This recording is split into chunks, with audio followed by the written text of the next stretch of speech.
Salut la compagnie, c'est Jules Melon et aujourd'hui dans un Ciné Critique, comme à chaque palier de 100 vidéos, puisque c'est la 2900e, je vais vous parler d'une œuvre culte ou qui m'est chère. Ici, mon film de chevet des frères Cohen, que j'ai découvert probablement à l'époque sur Canal+, donc un an après sa sortie grosso modo, mais la date de cinéma c'est l'an 2000, Oh Brother, Where Art Thou en version originale, une adaptation très libre de l'Odyssée d'Homère. Et c'est très intéressant, puisque dans quelques semaines, au cinéma, on va avoir l'Odyssée version Christopher Nolan. Alors je pense que ce sera très différent d'un film ici qui est transposé dans les années 30 aux États-Unis, la Grande Dépression. Et nous retrouvons au casting dans le rôle des trois bagnards qui s'évadent, avec le pater familias en premier lieu, George Clooney, accompagné de John Turturro et Tim Blake Nelson, ces deux-là étant vraiment des habitués du cinéma des frères Cohen. Alors Clooney moins, je ne sais pas si c'était pas la première fois qu'il jouait avec eux à l'époque.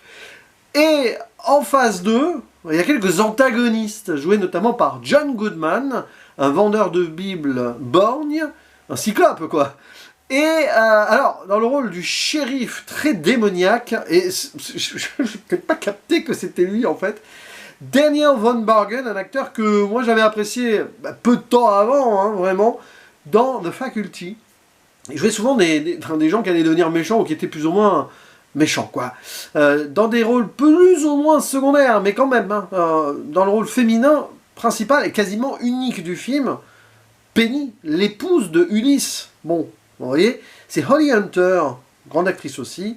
On reconnaîtra peut-être Charles Durning, qui a aussi eu beaucoup de rôles chez les frères Cohen, me semble-t-il, ou même ailleurs, mais bon, il joue le papy O'Daniel, là, le gouverneur du Mississippi, je crois, et d'autres personnalités qu'on va pas forcément citer. Ah si, il y en a une qu'il faut vraiment nommer, c'est important.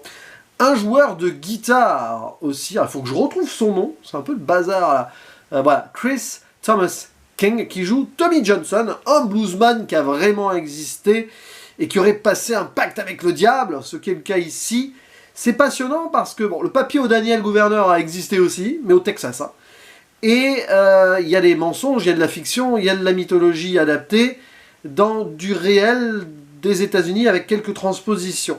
C'est une œuvre très riche, très cohénienne, donc qui va aussi verser sur l'humour un peu absurde, qui mélange beaucoup de choses dans ces idées-là de fiction et réalité et d'épopée épique aussi, avec une tonalité d'humour et de côté sombre aussi, porté, on va le dire, grosso modo, par quelque chose entre le hasard et le destin, peut-être le fatum même, hein, si on veut rentrer dans l'idée d'Ulysse, ici notre personnage principal, qui, au début du film, s'évade avec ses deux partenaires, un peu obligés parce qu'ils sont enchaînés.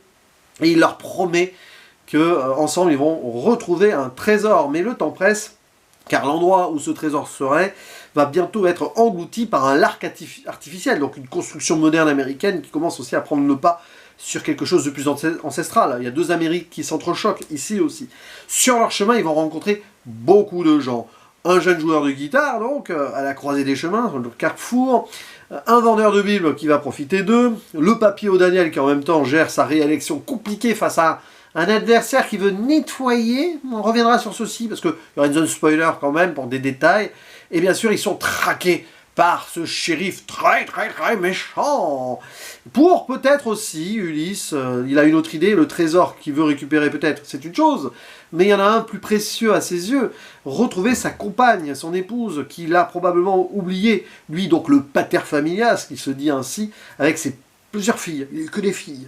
Voilà, une version, on va dire, très éclatée de Télémac en plusieurs versions, si vous voulez. Et cette Odyssée-là va être périlleuse.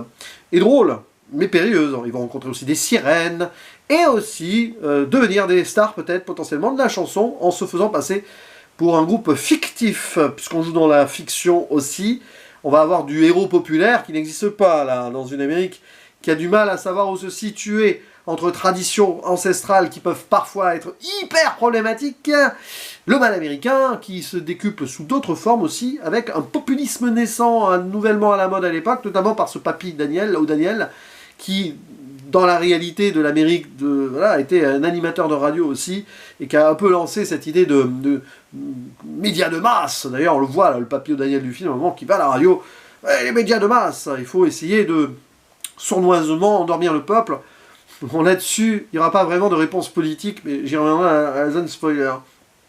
Alors c'est toujours exceptionnel à voir, c'est un film qui peut être vu en plus de plusieurs façons, avec plusieurs angles. Vous pouvez en mode détente vous amuser devant, sur des scènes un peu rocambolesques et tout.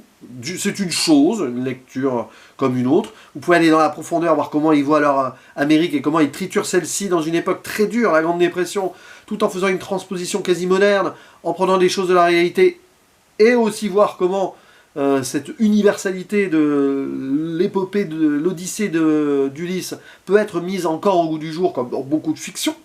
Ça fonctionne, c'est très bien là-dessus. Et vous pouvez aussi y voir des moments un peu plus durs, d'accord, mais surtout une lecture musicale, parce que bon, ça peut être pris à part, mais ça fait corps avec l'ensemble. Beaucoup de thèmes folk, bluegrass, country, gospel, voilà, blues. Tout ça mélangé. Alors c'est vrai que quand je vois ce film, et aussi avec ce guitariste là qui passe un pacte, je pense que j'en avais parlé dans ma vidéo de l'année dernière, on pense aux Sinners de Ryan Coogler, parmi les multiples influences de ce film, que moi je trouve très bien, qui a été décrié parce que trop nommé aux Oscars, mais on s'en fiche de ça. Et c'est vrai que là-dessus, c'est assez étonnant. Mais bon, il y a aussi ce monsieur aveugle là sur le chemin de fer, une sorte de devin oui, à la Homer, quoi.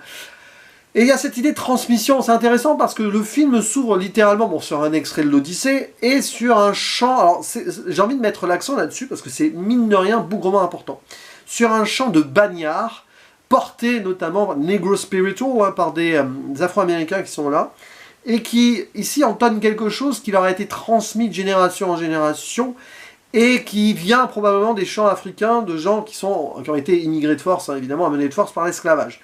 Et c'est intéressant parce que ça a été travaillé par les frères Cohen sur la musique, ils ont beaucoup bossé, alors avec Carter Burwell qui participe un peu, mais c'est surtout T-Bone Burnett, et aussi le jeune guitariste qu'on voit là, qui coécrivent, qui entonnent des trucs. Et il y a eu un travail là-dessus, sur cette idée de comment la musique finit par évoluer et avancer au-delà des enregistrements, et quand même, dans le film, il y a un morceau qui va être immortalisé en enregistrement. Donc il y a tout un truc là-dessus qui en dit long aussi sur comment les gens vivaient dans une Amérique d'avant ou encore là, et comment ces morceaux sont repris à droite et à gauche, et un peu à tort et à travers aussi par la politique. Bon. Et comment on joue sur cette idée d'héroïsme populaire par rapport à un succès soudain. Il y a beaucoup d'ironie là-dessus, pas du cynisme, plus de l'ironie, avec un aveugle là à la radio, encore un aveugle, qui les enregistre mais qui n'aime pas, hein, qui est raciste, hein, qui n'aime pas imaginer qu'il y aurait des noirs là-dedans. Hein, il y a beaucoup de racisme, mais très inhérent au film, et c'est très important. C'est un film sur le mal états-unien, une nouvelle fois, et les frères Cohen le font, ça, souvent. Un mal, souvent lié au capitalisme, qui peut étouffer, que ce soit la créativité, la création, par exemple, dans Barton Fink, ou dans le précédent des Big Lebowski, qui est un peu parallèle avec cette idée d'argent, un peu de faux semblants de trucs à droite, à gauche. D'ailleurs, il y est, hein, le personnage de Papillon Daniel, il joue le vrai Lebowski, si je me trompe plus, hein, c'est ça, dans The Big Lebowski. Bon bref, cette idée qu'il y a quelque chose là qui accable le peuple, les gens, et on a des pseudo-marginaux, des gens un peu décalés de la société qui doivent entamer une quête compliquée. Alors là, c'est pas de Dude, c'est Ulysse. Mais sa quête, elle est tout aussi plus ou moins illusoire d'une certaine manière. Et tout s'imbrique très bien. Alors c'est vrai que c'est un film qui va un peu par scénette aussi, mais dans cette avancée un peu compliquée, moi j'aime beaucoup ce qui se passe. Et il y a plein de trucs qui restent ancrés dans ce cinéma fin années 90, début 2000. Il y a une transition qui se fait là. Il y a eu des utilisations un peu de numérique aussi, peut-être un peu douteuses, mais bon, vers la fin et tout, il y a quelque chose. Mais moi, je voyage toujours autant avec ce film. Et c'est le meilleur rôle de George Clooney. Je le dis clairement, c'est son plus grand rôle. Pour moi, des films que j'ai vus, il m'en manque encore certains. Mais le trio qu'il fait avec Turturro et Blake Nelson, génial, parce qu'ils ont leur petite personnalité. Lui, c'est le leader faux. J'ai envie de dire faux, parce que faux, oui, d'une certaine manière, faussement plutôt, sûr de lui et tout.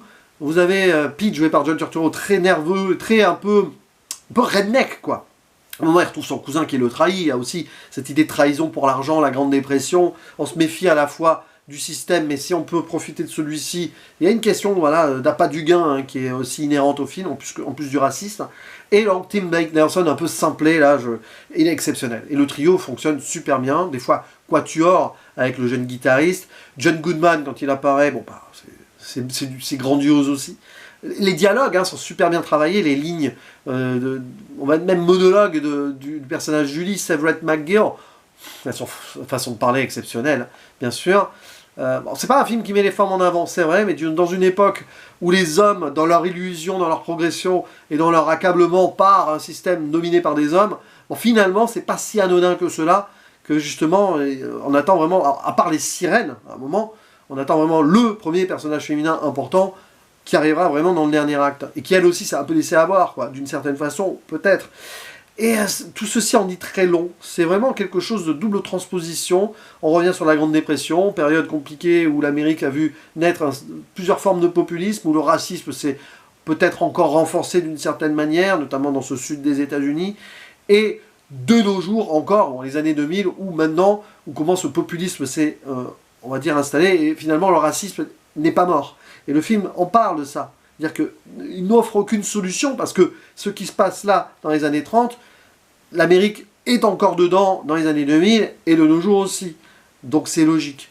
Et vous pourrez retrouver évidemment de magnifiques morceaux que j'ai beaucoup écoutés à l'époque. Sur la mise en scène, c'est juste que c'est bien fait dans la gestion corporelle de certaines scènes, des dialogues.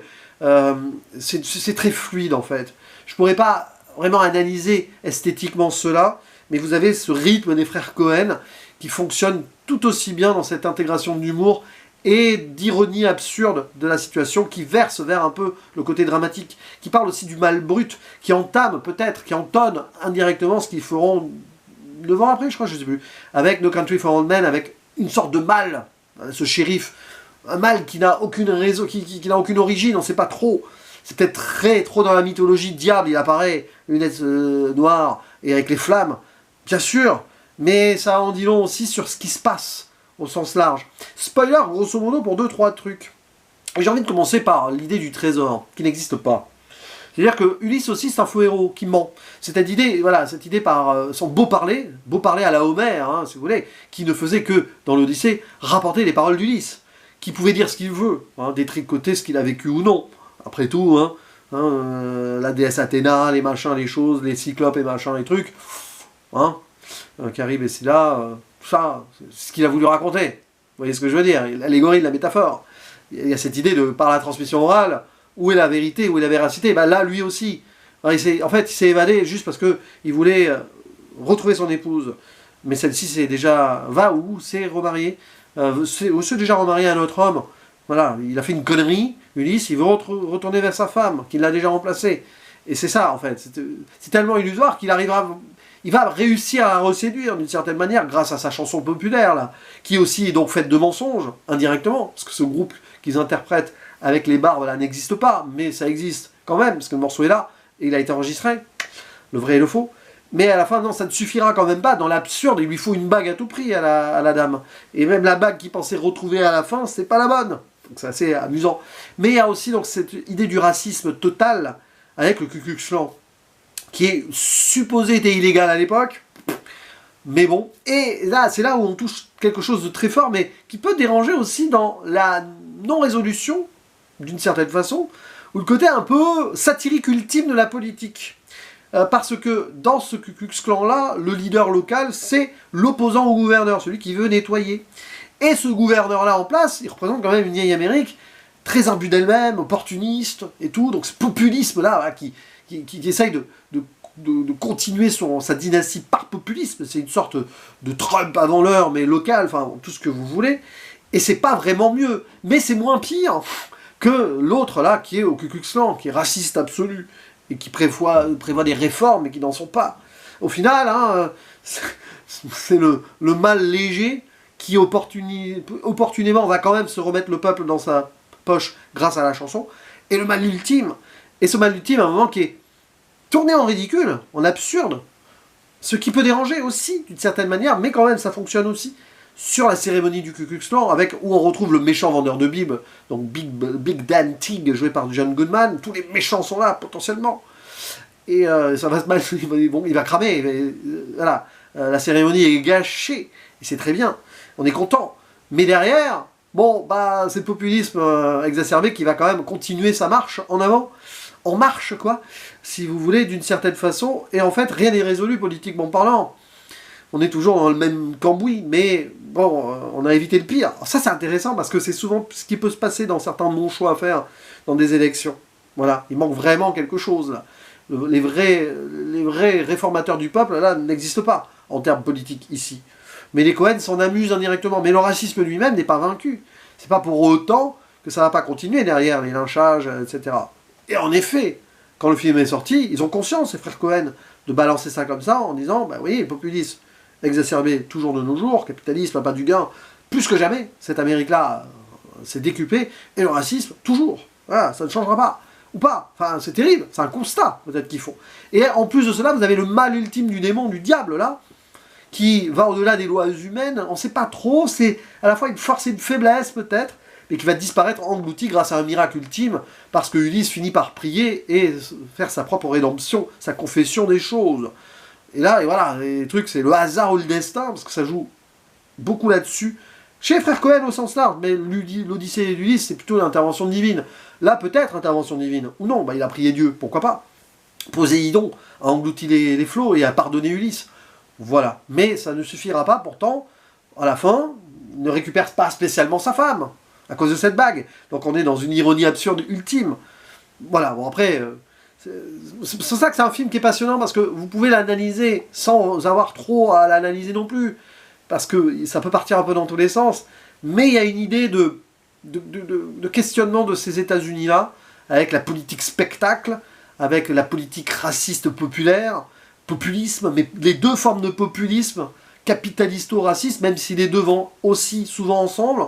Et au final, le Papy O'Daniel, on ne sait pas trop, hein, il est un petit peu conservateur, il n'en serait pas forcément plus pour l'intégration. À un moment, je crois qu'il fait un petit disque, il y a un dialogue à la fin qui en dit long, hein, il est juste là en opportunité, et s'il avait pu opportunément faire l'inverse et se rallier aux racistes, il l'aurait fait. Le gars, il n'a pas de colonne vertébrale, quoi, c'est juste par l'ambition. Et en face, vous avez Ulysse qui a cette ambition-là, mais juste l'ambition de redevenir le père dans son couple. Mais il ne se pose pas trop la question de ce que sa femme veut, finalement, aussi. Il y a cette idée-là. Donc, c'est pour ça que ce film, habilement, mélange côté réalité très américaine, des choses voilà, avec ce guitariste qui a vraiment existé. Il y a même Babyface Nelson, George Nelson, le gangster très connu, qui apparaît dans le film. Vraiment, il y a des trucs très réels, quoi. Le Papy O'Daniel, même s'il change de place, et le côté mythologique absolu, bien sûr, la répercussion de la représentation d'Ulysse avec les sirènes, mais aussi le mal de Satan peut-être qui est là. Et voilà, ce folklore local qui montre aussi que par la musique, les choses passent, et se passent. Et on voit aussi donc ces références dans ce vieux Sud qui a subi, qui souffre encore. La question afro-américaine est mise là, en place. Mais après, au-delà, évidemment, on s'amuse. C'est peut-être aussi la limite, mais j'adore ce film, parce qu'il est super bien construit. Et c'est quand même probablement mon préféré des frères Cohen, toujours. Je ferme la zone spoiler, disais-je, mon préféré des frères Cohen, toujours, peut-être. Après, il y en a tellement, il y en a certains que je dois revoir, de Country for Old Men, par exemple, ça c'est sûr. J'ai revu Barton Fink depuis que j'ai fait ma vidéo, c'est quand même exceptionnel. C'est un autre genre, hein. Il y a aussi cette idée de création, de fiction et de réalité qui se mélangent, et de quelque chose qui va étouffer aussi un héros un peu perdu. Mais l'ambition, toujours. Et Big Lebowski, c'est l'anti-ambitieux, par exemple, mais il va être pris dans les arcanes.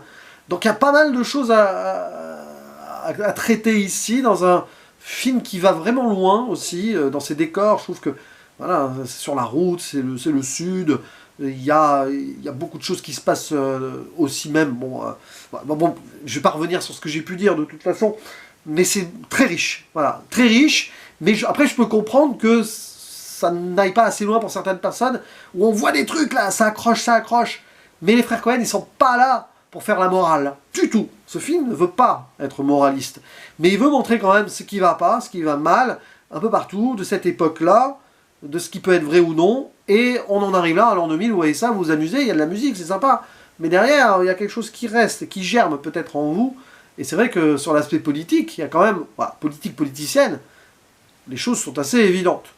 Mais bon, après, je vous laisse seul juge. N'hésitez pas à dire en commentaire ce que vous pensez de ce film, comment vous le situez, vous, dans votre panthéon personnel, dans la filmographie des frères Cohen, qui est de toute façon très riche, même s'il y a toujours des filigranes, des fils rouges, parfois musicaux d'ailleurs, hein, mais au sens large de toute façon, sur leur pays, et ces gens qui essayent ou de tirer profit, ou de survivre d'une certaine manière, en décalé, ou en prenant les choses en main, maladroitement.